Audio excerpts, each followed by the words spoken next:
Tak tahu nak masak sayur apa untuk berbuka? I got you covered, guys.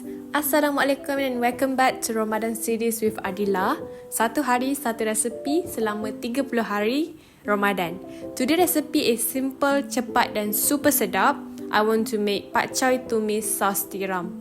Okay, first, celui pak choy selama 3 minit dalam air panas. Lepas tu terus angkat dan masukkan dalam air sejuk supaya dia kekal rangup.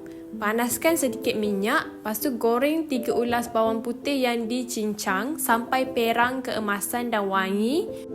Masukkan juga sedikit halia, goreng bersama bawang putih kita tadi. Bila dah siap, angkat dan ketepikan dahulu.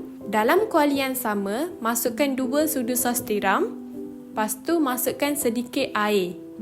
Tambahkan white pepper dan sedikit serbuk perasa. Kemudian, tuang bancuhan tepung jagung untuk pekatkan kuah. Kacau sampai kuah nampak berkilat dan cantik. Susun pak choy atas pinggan. Lepas tu siram kuah tadi ke atasnya dan taburkan bawang putih yang kita telah goreng tadi sebagai topping. Okey, dah siap. Resepi ni sesuai untuk berbuka atau sahur. Simple, sehat dan memang membuka selera. You guys should try this.